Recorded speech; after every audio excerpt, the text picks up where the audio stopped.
Dan hari ini tema kita adalah Tuhan mengukur kasih setiap kita. Nah, kita baca ayat ini. Kelihatan di belakang? Enggak. Kurang ya? Karena terlalu panjang. Baik, bisa baca di HP-nya sendiri. Di Yeskiel 47.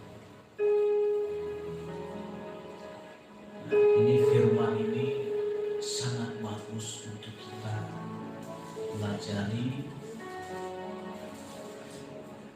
karena dia melambangkan pengalaman pribadi kita bersama dengan Tuhan. Kita nggak akan pernah memiliki ketekunan untuk mengiring Tuhan tanpa kita punya pengalaman pribadi. Nah, kalau sudah dapat, kita akan baca mulai dari ayat yang pertama sampai yang kelima. Kita bergantian. Saya ayat pertama, Bapak Ibu ayat yang kedua. Kemudian ia membawa aku kembali ke pintu bait suci, dan sungguh air yang keluar dari bawah ambang pintu bait suci itu dan mengalir menuju ke timur, sebab bait suci juga menghadap ke timur, dan air itu mengalir dari bawah bagian samping kanan, dan bait suci itu sebelah selatan Mesbah. Lalu dirinya aku keluar melalui pintu gerbang utara, dan di bawahnya aku berkeliling dari luar menuju pintu gerbang luar yang menghadap ke timur. Sungguh air itu memuang dari sebelah selatan. Sedang orang itu pergi ke arah timur dan memegang tali pengukur di tangannya. Ia mengukur 1000 hasta dan menyuruh aku masuk ke dalam air itu. Maka dalamnya sampai di pergelangan kaki. Ia mengukur 1000 hasta lagi dan menyuruh aku masuk sekali lagi di dalam air itu. Sekarang sudah sampai di lutut. Kemudian dia mengukur 1000 hasta lagi dan menyuruh aku ketiga kalinya masuk ke dalam air itu. Sekarang sudah sampai di lutut. Sekali lagi dia mengukur 1000 hasta lagi. Sekarang air itu sudah menjadi sungai, di mana aku tidak dapat berjalan lagi, sebab air itu sudah meninggi sehingga orang dapat berenang, suatu sungai yang tidak dapat diseberangi. Nah, saudara, ini melambangkan pengalaman pribadi kita ketika kita bangunan Tuhan. Bicara bait suci itu berbicara rumah Allah atau berbicara gereja. Nah, kalau gereja, minggu lalu saya mengatakan ketika seseorang dipenuhi oleh Roh Kudus, maka dari dalam gereja itu akan mengalir aliran air kehidupan. Dan saudara, ketika gereja itu menjadi sumber, maka dia mengeluarkan yang namanya air. Dan air itu melambangkan kehidupan. Lalu kemudian saudara, dalam penglihatan Nabi Yeskiel ini dikatakan ada air yang keluar dari bait suci. Nah, air itu makin lama sampai ke pergelangan kaki, di mana kita bebas berjalan. Lalu kemudian sampai ke lutut dan pinggang, di mana kemudian terus berkembang sehingga air ini berubah menjadi sungai yang tidak dapat diseberangi. Yang artinya kita nggak bisa bertindak semaunya kita, tapi ini dikendalikan oleh kuasa daripada Roh Kudus. Nah, hari ini, minggu yang lalu saya sudah sampaikan tentang hal itu. Dan saya akan berikan penjelasan bahwa kasih dan cinta kita kepada Tuhan itu bisa diukur, dan Tuhan juga mengukurnya. Yang pertama, ya, saya catat di sini, ukuran kasih. Nah, ukuran kasih Yang pertama, hubungan cinta antara pemilik rumah dengan rumahnya atau lordship. Dalam 1 Korintus 6 ayat 19-20 saya bacakan. Atau tidak tahukah kamu bahwa tubuhmu adalah bait Roh Kudus yang diam di dalam kamu, Roh Kudus yang kamu peroleh dari Allah, dan bahwa kamu bukan milik kamu sendiri, sebab kamu telah dibeli dan harganya telah lunas dibayar. Karena itu muliakanlah Allah dengan apa? Bukan hartamu, nanti punya jalan sendiri. Paulus berkata, sekalipun aku membagi-bagikan segala milikku kepada orang lain, bakal penuh bakar tubuhku, tapi kalau saya tidak memiliki kasih, aku sama sekali tidak ada faedah. Jadi kita melakukan segala sesuatu dengan cinta, dengan kasih yang didasari kecintaan kita kepada Allah. Nah, kalau tubuh kita ini, ya tubuh kita ini yang disebut adalah bait Roh Kudus. Lalu kemudian milik kita, tubuh kita ini bukan milik diri kita sendiri, tapi sudah menjadi milik Tuhan. Status kita sebagai orang percaya adalah rumah Tuhan. Tetapi kalau kekristenan kita mati, maka rumah atau tubuh kita juga mati. Rumah atau tubuh yang mati sama dengan benda tidak dapat meresponi cinta yang diterima dari Tuhan. Ini namanya cinta sepihak, atau yang sering kita kenal, cinta bertepuk sebelah tangan. Tidak enak loh, cinta bertepuk sebelah. Pernah ngalamin cinta bertepuk sebelah tangan? Enggak. Ada yang sedang nggak enak. Kita mengejar, tapi apa yang kita lakukan seolah tidak ada artinya, betul kan? Karena emang cinta hanya bertemu sebelah tangan. Tapi kalau cinta sama-sama saling mencintai, maka sesederhana apapun yang kita lakukan ada respon yang luar biasa. Nah, ini banyak orang Kristen seperti ini. Tuhan melakukan perkara yang besar, tapi tidak ada respon atas pengorbanan daripada Tuhan Yesus. Apa yang harus lakukan? Ada Pak Rai lagu tadi malam. Lagunya begini. Di sisa dari salibnya, bahkan mati, selamatkan hidupku, betapa kau mengasihiku lebih dari segalanya. Yesus di sisa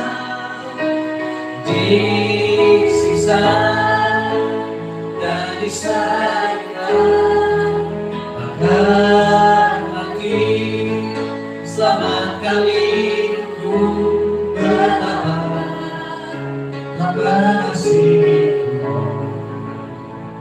lebih dari segalanya. Yesus. Nanti belajar lagi. Lagu ini luar biasa. Bisa ambil bahasa Inggrisnya juga, bahasa Indonesia. Bayangkan, Yesus datang sebetulnya menyelamatkan orang Israel dari dosa.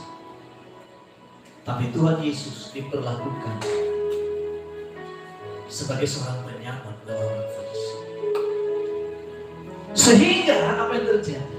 Injil diberitakan kepada bangsa lain, dan bangsa-bangsa lain menikmati berkat Abraham melalui Kristus, yakni pengenalan akan Dia. Terus, kalau cinta sepihak, maka lama-kelamaan, maka dia pindah ke lain hati. Dia pindah ke lain hati. Dan apa yang terjadi, saudara? Orang Israel pada waktu itu pernah hilang di peta zaman. Ingat sejarahnya? Pada zaman Hitler sempat hilang. Tahun 1948 barulah muncul negara Israel, dan saat ini menjadi permasalahan terus. Jadi kita nggak boleh menjadi Kristen yang namanya hanya cinta setia. Tuhan cinta kita, tapi juga kita harus mencintai Tuhan. Nah, kalau cinta kita makin menyala dalam Tuhan, apa yang terjadi? Disitulah kita melihat tangan Tuhan yang luar biasa. Apapun tantangan bisa dihadapi. Seberat apapun, kalau kita berjalan yang disalin hubungan dengan cinta, itu segala sesuatunya menjadi sederhana. Jadi yang pertama tadi, Kristen yang disebut adalah hubungan cinta antara pemilik rumah dengan rumahnya. Nanti saya akan bikin 3 sesi ini, bisa nonton di YouTube. Ini saya ambil rangkuman saja. Yang pertama, yang kedua adalah hubungan antara gembala dengan dombanya. Dalam Lukas 15 ayat 1-7 dia berkata begini. Para pemungut cukai dan orang-orang berdosa biasanya datang kepada Yesus untuk mendengarkan dia. Maka bersungguh-sungguh orang Farisi dan ahli Taurat, katanya, ia menerima orang-orang berdosa dan bahkan makan bersama-sama dengan mereka. Lalu ia mengatakan perumpamaan ini kepada mereka. Siapakah di antara kamu yang punya 100 ekor domba, dan jikalau ia kehilangan 1 ekor di antaranya, tidak meninggalkannya 99 ekor di padang gurun dan pergi mencari yang sesat itu sampai ia menemukannya. Dan kalau ia telah menemukannya, ia meletakkannya di atas bahunya dengan gembira dan bersetibanya di rumah, ia memanggil sahabat-sahabat dan tetangga-tetangganya, serta berkata kepada mereka, bersukacitalah bersama-sama dengan aku, sebab dombaku yang hilang telah kutemukan. Aku berkata kepadamu, demikian juga akan ada sukacita di sorga, karena satu orang berdosa yang bertobat lebih daripada sukacita karena 99 orang benar yang tidak memerlukan pertobatan. Tradisi Israel, kalau mereka mengalami kehilangan dan ketika ditemukan, mereka berpesta dan bersukacita, tidak diam-diam. Nah, ini hubungan gembala dengan dombanya. Perumpamaan domba yang hilang ini berbicara tentang orang Kristen yang berstatus sebagai domba. Sebagai domba itu favoritnya ayat Mazmur 23. Tuhan adalah gembalaku yang baik, takkan kekurangan aku, dia memberikan aku air yang tenang, menutup aku sampai ke rumput yang hijau. Ya kan begitu ya. Jadi cinta Tuhan karena berkat yang diterima. Minta rumput, minta perlindungan, minta kesembuhan, minta kesembuhan dan jiwa oleh Tuhan. Nah, karena Kristen domba ini, kadar cintanya yaitu cuma 1%. Ya, 1 hilang dari 100. Cintanya 100%. Yaitu apa? Hanya mencintai Tuhan karena berkat. Saya doa semua kita diberkati. Bukan berarti kita nggak boleh kaya. Saya senang kita ini semua misalnya jadi pengusaha properti. Saya suka, saya senang. Mau jadi CEO yang hebat, saya senang. Itu nggak salah. Tetapi kita mencintai Tuhan bukan karena benda mati. Amin. Setuju ya?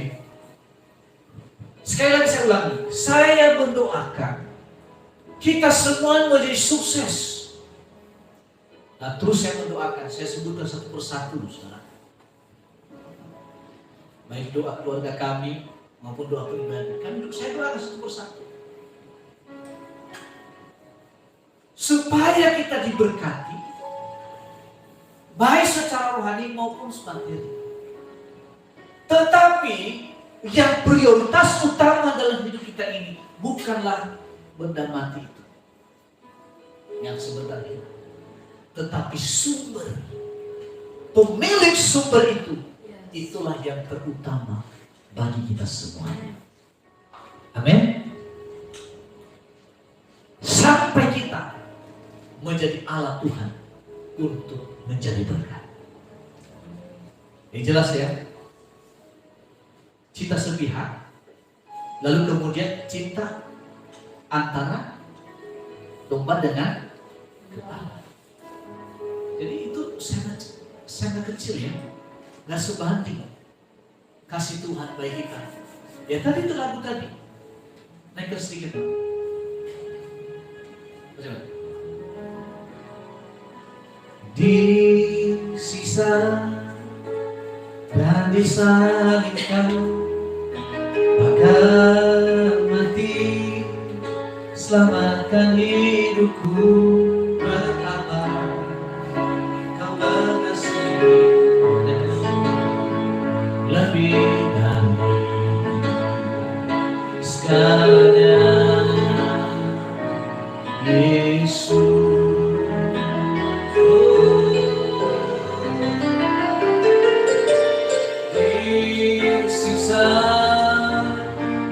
Disalibkan, maka mati selamatkan hidupku. Betapa kau mengasihiku lebih dari segalanya, Yesus. Pengorbanan Tuhan Yesus bagi kita itu tidak pernah bisa dihitung, tidak bisa terukur, tapi cinta kita diukur. Nah, saya lanjut yang ketiga, yakni hubungan cinta antara pemilik dirham dengan dirhamnya. Ya. Lukas 15 ayat 8 sampai 10. Atau perempuan manakah yang mempunyai 10 dirham dan dia kehilangan satu di antaranya, tidak menyalakan pelita dan menyapu rumah serta mencarinya dengan cermat sampai ia menemukannya.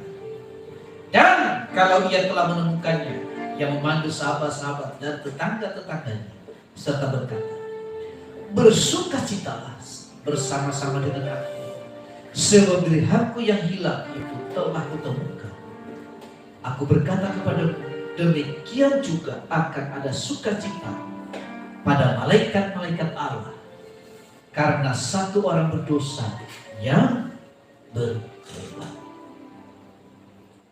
Jadi kalau punya emas di rumah, punya dirham, nah ada 10 hilang satu, pasti mencari, betul kan, lumayan. Perumpamaan yang dirham yang hilang ini berbicara tentang orang Kristen berstatus dirham. Ini berbicara tentang berkat dan kekayaan. Firman Allah mengatakan, di mana hartamu berada, di situ hatimu berada. Itu Matius 6 ayat 25. Pemuda yang kaya yang hatinya berada pada kekayaan, ia adalah contoh orang Kristen dirham. Cinta karena mendapatkan harta dan kekayaan. Nah, pemuda yang kaya ini mencobai Tuhan Yesus loh. Luar biasa, dia kaya tapi juga kehidupannya luar biasa. Dia bertanya pada Tuhan Yesus, Guru, manakah yang harus saya lakukan untuk masuk dalam kerajaan surga? Tuhan katakan, hormati ayahmu, ibu, bla bla bla, itu semua hukum Taurat. Semua sana, kasih Tuhan Allah dengan segenap hatimu, segenap jiwa, segenap kekuatanmu, dan sebagainya. Karena dari situlah. Lalu kemudian yang kedua, kasihilah sesama manusia seperti dirimu. Seperti situlah semua tercantum hukum Taurat dan kitab para nabi. Dia ngomong, saya sudah lakukan dulu waktu aku masih muda. Yesus katakan begini. Oke, tinggal satu lagi. Sekarang kau pergi, jual hartamu, berikan kepada orang miskin, dan ikut aku. Kan begitu kan? Nah, ini tinggal pilih mana? Mamon atau Tuhan? Ya. Pilih Mamon atau Yesus? Karena muda ini, dia meninggalkan Tuhan Yesus. Dia pergi dengan sepihak karena hartanya banyak. Nah, sekali lagi, boleh kita kaya, amin. Harus beriman kita diberkati sukses, kaya. Tetapi saudara, ingat ayat ini mengatakan begini. Saya catat. Kristen Graham itu yang mencintai Tuhan hanya karena kekayaan. Ini yang disebut adalah Kristen dirham, yang kadar cintanya cuma 10%. Luar biasa ya. Ikut Tuhannya. Tapi kalau dia kehilangan apa yang dia punya, bisa dia menangis. Pertanyaannya, pernah nggak kita menangis karena kita jauh di hadapan Tuhan? Pernah kita menangis, Tuhan, bahwa aku dekat dengan dirimu, bahwa aku dekat, jangan lepaskan, ku serahkan seluruhnya kepadamu Satu. Kau yang ku rindu, yang sepertimu, tak ada yang menggantikan dekat hangatku. Bawa dirimu mendekat padamu.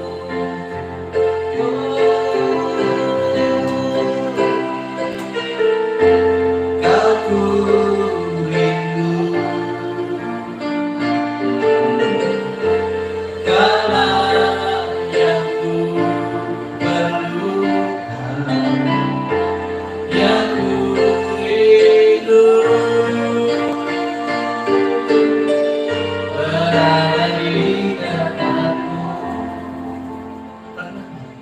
Kita berdoa kepada Tuhan, Tuhan, bahwa saya dekat dengan. Atau kita hanya menangis ketika kita kehilangan segalanya dalam hidup ini.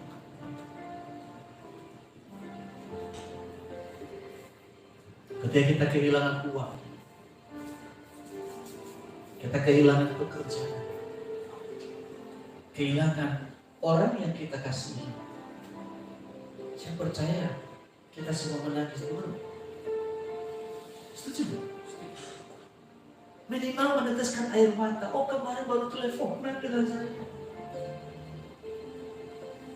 Kemarin baru komunikasi, tiba-tiba nggak ada. Dan segala kebaikan yang kita ingat. Ya, walaupun kadang-kadang berantem ya, kakak beradik berantem.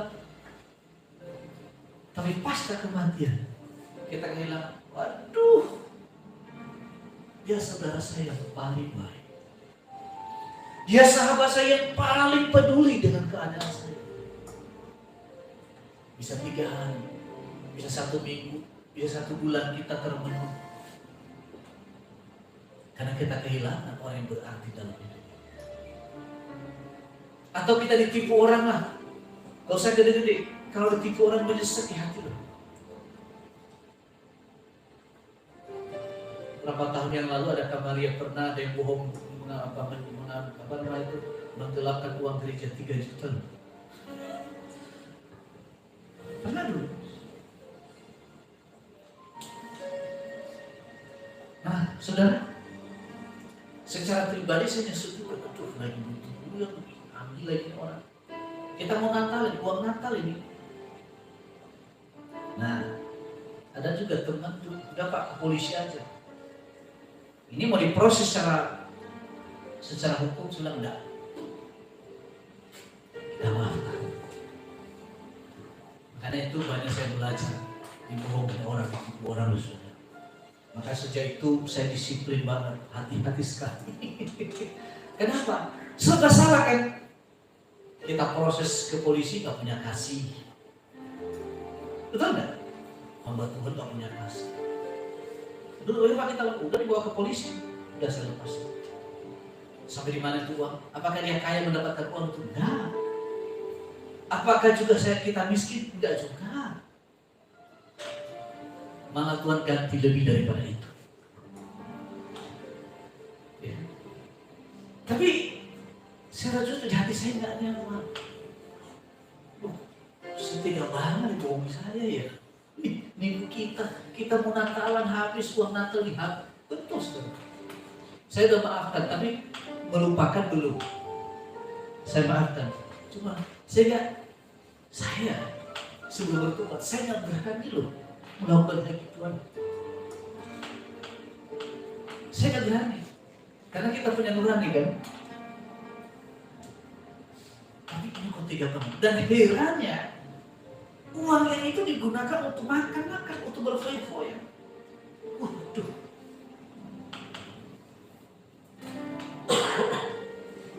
Tapi ini memang puji Tuhan. Di sini harus diajar oleh Tuhan. Apakah mengasihi Tuhan atau tidak? Ada yang kedua. Ini sebuah Kristen dirham atau Kristen yang memang dia mencintai Tuhan. Karena memang hatinya mencintai Tuhan.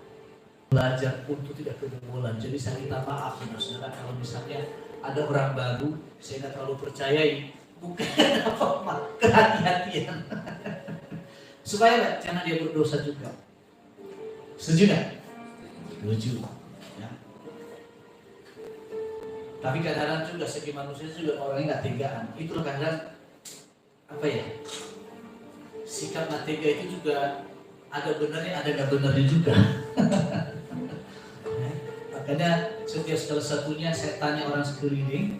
Nah, begitu diputuskan, setannya orang sekeliling. Nah, begitu diputuskan, ya udah hubungi yang ini aja. Karena mau ke saya pasti tidak enak saya. Ya kan? Tapi kalau ini aja, karena mau ke saya pasti tidak enak saya. Ya kan? Tapi kalau ada yang ngurus, ya udah dia ngurus. Kalau boleh berarti saya boleh.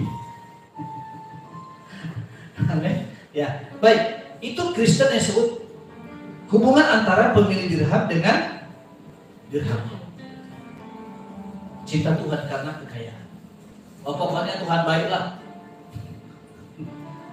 Bahkan nanti berubah statusnya. Oh, kalau kita mengasihi Tuhan, maka harta benda mati akan datang kepada kita. Ya, selagi masih ada. Tapi kalau nggak ada gimana? Apakah kamu yakin bahwa kamu dicintai oleh Tuhan ketika kamu mau punya apa-apa? Yes. Itu tanda tanya loh. Ya bagi orang yang sedang-sedang nggak masalah. Tapi bagi orang yang kaya ketika kehilangan hartanya, oh ada masalah. Bisa bunuh diri. Betul nggak?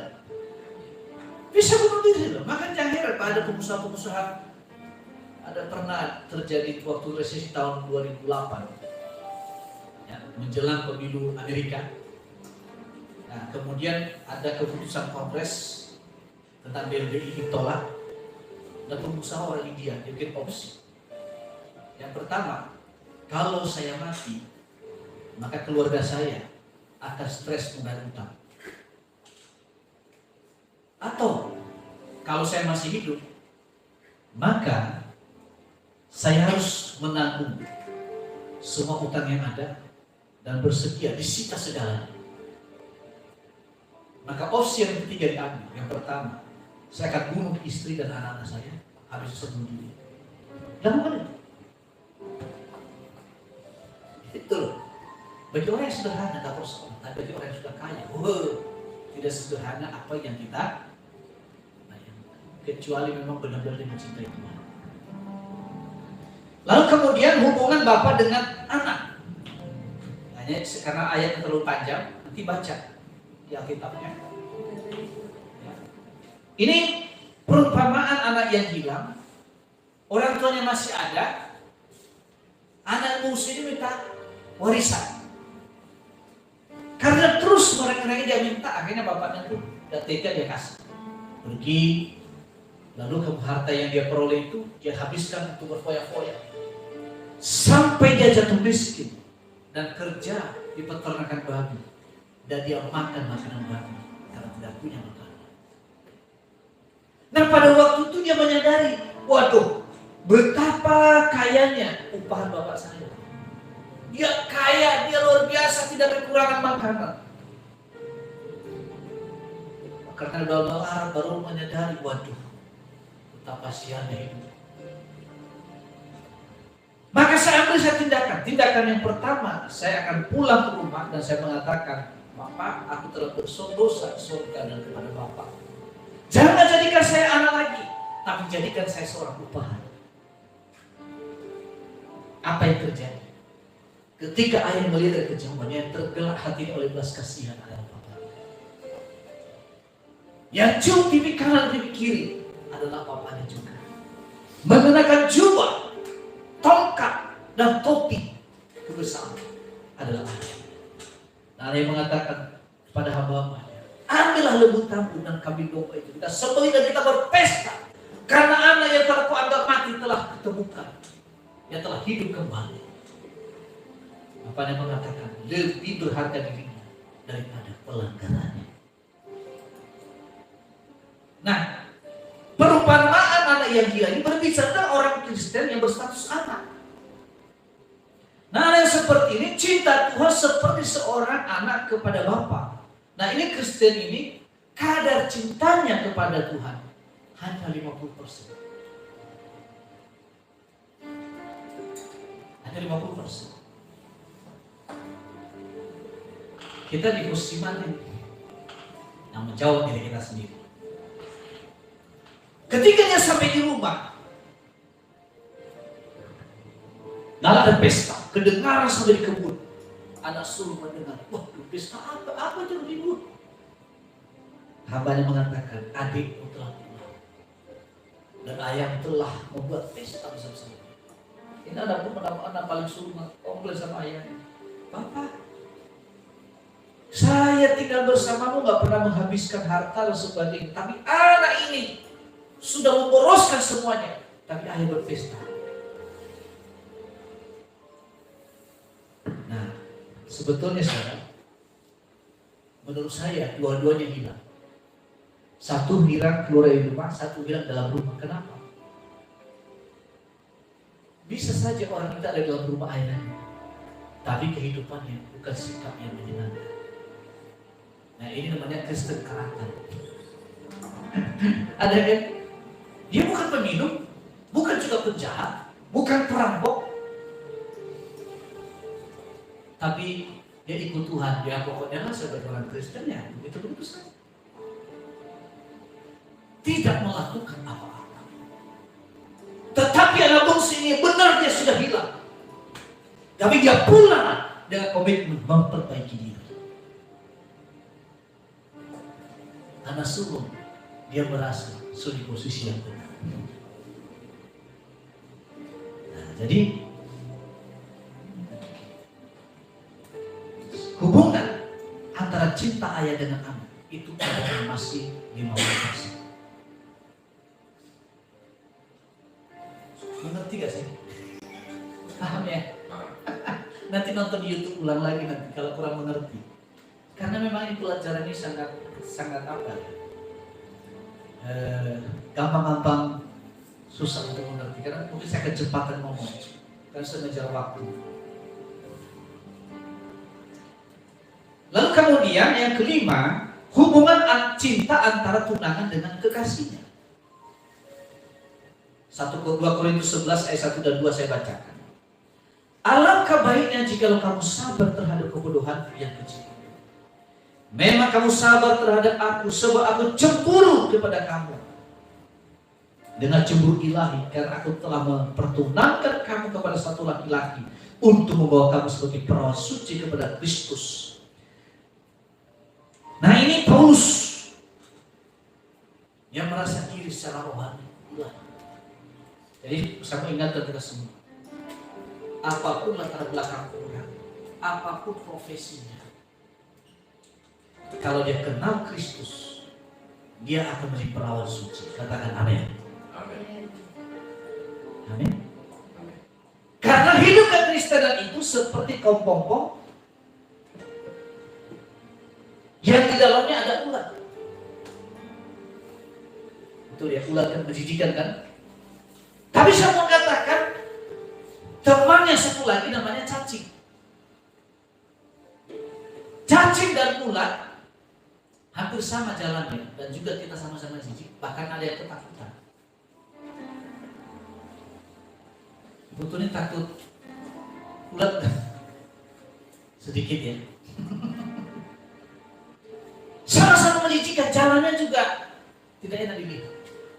Tapi yang membedakan cacing dengan kepompong dengan ulat, dan ulat di dalam dirinya ada benih untuk berubah. Setuju ya? Cacing tidak punya benih untuk berubah, tapi ulat ada benih. Dari kepompong menjadi apa? Kupu-kupu. Makanya lagi persahabatan bagai kepompong. Nah, itu lagunya si apa? Slang. Dari kepompong berubah menjadi kupu-kupu. Sama kekristenan itu juga kadang-kadang seperti kepompong ini menjijikkan kelakuannya. Tapi saya yakin dan percaya dalam diri setiap kita ada benih untuk berubah, dan berubah tepat pada waktunya. Bukan dipaksa-paksa, bukan disindir-sindir, bukan karena nasihati terus, tapi dia berubah tepat pada waktunya. Maka dari itu kalau kita melihat keluarga kita, saudara kita belum seperti yang kita inginkan, berdoa. Amin. Berdoa aja. Sampai kapan? Sampai terjadi mujizat. Nah, Paulus mempertunangkan jemaat Korintus menjadi mempelai, calon mempelai atau kekasih.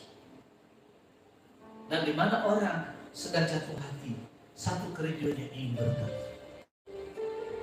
Ada nggak orang yang jatuh cinta nggak mau ketemu? Nggak ada kan? Tapi selalu ada kerinduan. Nanti kalau ada lihat lagu yang Robert lihat ulang tahun pernikahannya, teringat selalu pada pertemuan pertama, rasa hati ini selalu ingin bertemu untuk manapun. Apalagi mengerti isi hatimu, rindu kau selalu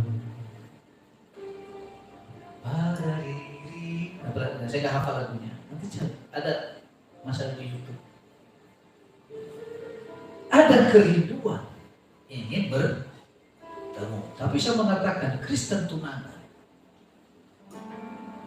Kristen tunangan itu di dalam Alkitab dijelaskan ada 5 gadis yang bijaksana dan 5 gadis yang bodoh. Gadis yang bijaksana memelihara pelitanya agar tetap menyala supaya tidak padam. Dia memiliki minyak, memiliki pelita, sekaligus juga memiliki minyak persediaan. Sehingga pada waktu mempelai datang di malam hari, pelitanya tetap menyala. Jadi hubungan cinta itu ada ujian waktu. Nah, kasihnya tetap menyala bagi Tuhan. Nah, Kristen tunangan ini kadar cintanya lebih dari 50%, tapi belum 100. Ya. Walaupun sudah tukar cincin, tapi belum 100%. Tapi lebih 50% iya. Ya. Yang Dan kita ini masih belum 100%. Kenapa? Kita masih diproses rasa, masih diperbaharui terus. Makanya kita ini selalu saya mengajak, ayo bertekun dalam beribadah, tertanam dalam kerjaan kamu, saling mendoakan, saling menguatkan, supaya apa? Ketika tiba waktunya kita siap menjadi mempelai. Sekarang masih tunangan. Dan yang keenam, yang terakhir, hubungan cinta antara suami dan istri. Efesus 5:25. Hai suami, kasihilah istrimu sebagaimana Kristus telah mengasihi jemaat dan menyerahkan dirinya baginya. Ada pengorbanan. Amin. Kalau suami istri, apa yang saya punya otomatis milik daripada Bu Lesti. Ya? Dan sebaliknya, apa yang Bu Lesti punya itu juga menjadi milik saya. Dan cara menggunakannya selalu ada komunikasi. Kalau suatu saat misalnya saya jadi miliarder, suatu saat ya, Amin.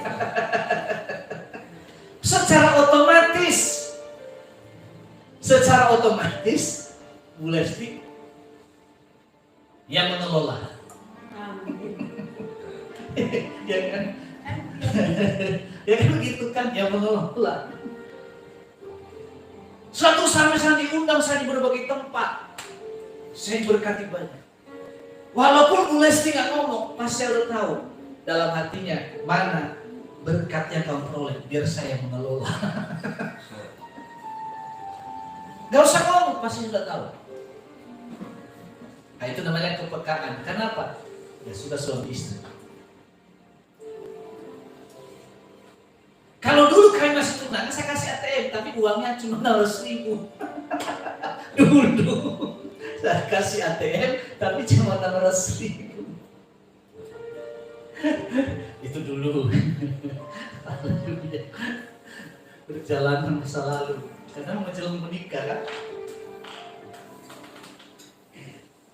Kristen ketika jadi petinju yang hebat, dia dapat hadiah kan. Nah, istrinya nggak pernah berlatih bertinju. Disiplin bertinju bagaimana? Nggak pernah. Dia hanya sebagai seorang istri, pemberi semangat. Dan menonton televisi, waduh suami saya lagi bertanding. Nah, Kristen pulang ke rumah, dia cerita, begini loh, saya hantam sekali langsung pingsan. Rontok 4 gigi. Misalnya begitu ya. Oh istrinya pasti dengar. Sambil nyiapin kopi, mungkin harus ngopi, air putih dan sebagainya. Ya, membereskan pakaiannya semua. Kalau belum mandi, dia masak air panas supaya mandi air hangat. Cerita-cerita. Kalau suasananya sudah membaik, sudah tenang, nah secara otomatis. Nah, secara otomatis uangnya tadi mana? Biar saya ngelola. Mempelai Kristus. Terus katakan tinggal dalam aku dan aku dalam kamu. Di luar aku kamu tidak bisa berbuat apa. Karena sumbernya ada pada pokok. Nah kalau kita melekat pada sumber, apa yang Bapak punya, kita punya. Amin. Maka saya percaya tidak ada kegagalan bagi orang Kristen. Karena dalam Kristus kita sukses melakukan segala sesuatunya. Kita hanya dibutuhkan kreativitas dan kerajinan. Amin. Kreativitas dan kerajinan ditambah ketekunan. Ditambah lagi konsisten. Banyak orang hebat dalam memulai, tapi dalam perjalanan sering mereka berhenti. Kenapa? Dalam perjalanan itu karena kita terantu pada batu. Dulu pernah ada di perumahan kami, jualan, semua jualan. Orang perumahan semua yang jualan di Gading Depok, berjejer itu. Butuhnya pernah ke sana. Saya baru siap ke rumah karena udah malam. Itu masih ada pedagang. Berjalan berapa lama? Berjalan semuanya nggak nyampe sebulan. Yang berjualan sampai hari ini cuma 1 orang. Ya sampai dia bangun rumah, saudara. Jualan kue bisa bangun rumah. Suami istri jualan kue, bangun jam 5 pagi dan jualan. Kenapa? Karena dia mengerjakan secara konsisten. Bukan hari ini jual nasi goreng, besok jual sambal ayam apa? Pecel lele, konsisten. Dia jualan kue, ya kue aja jual. Sampai dia kuasai kue, akhirnya terjadi orang yang buat kue tidak berjualan, mereka titipkan untuk jualan. Akhirnya Pak, dia terima keuntungan selain daripada apa yang dia siapkan. Hebat Pak. Itu dia.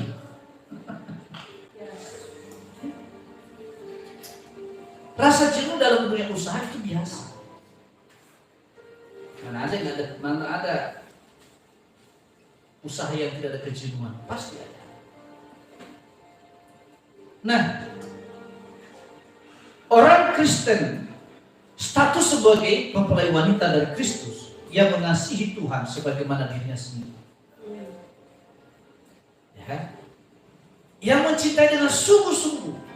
Nah, kadar cintanya ini 100%. Tak ada yang tersembunyi bagimu, telah kulihat kebaikan yang tak pernah habis di hidupku. Ku berjuang sampai akhirnya kau dapati aku tetap setia.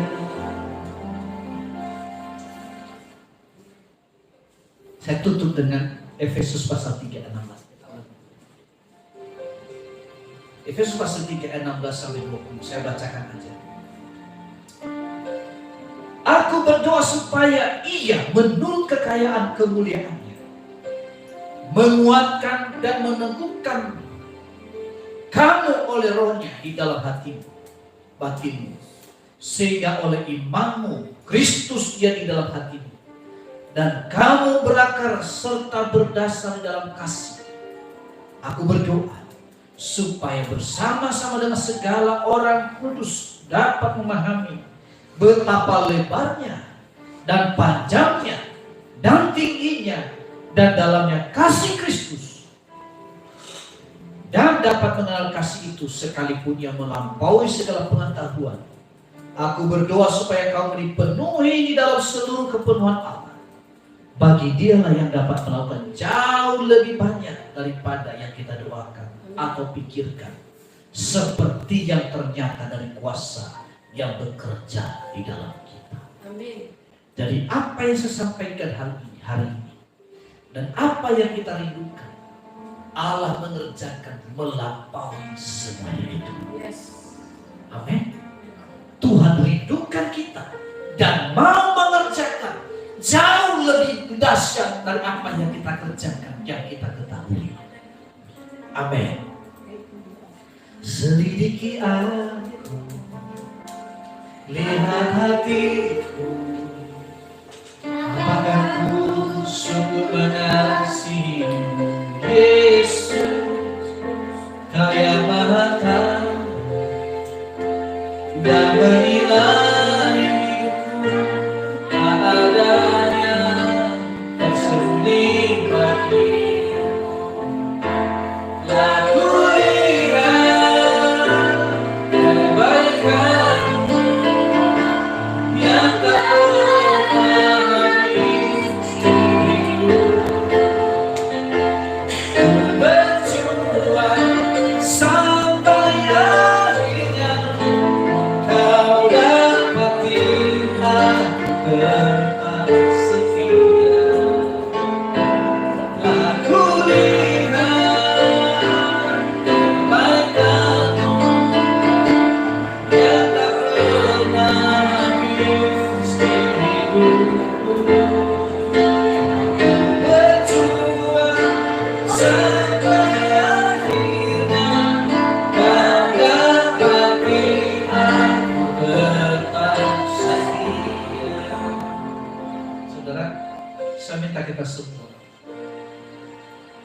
supaya setiap kita mengambil komitmen dengan Tuhan. Tuhan inginkan setiap kita mengambil komitmen untuk konsisten di dalam mengasihi Tuhan, di dalam menata hidup, terutama dalam hubungan kita dengan firman Tuhan, hubungan kita melalui doa kepada Allah, dan juga hubungan kita kepada sesama. Mari nyanyikan lagu ini dengan sungguh-sungguh. Telah kulihat kebaikan yang tak pernah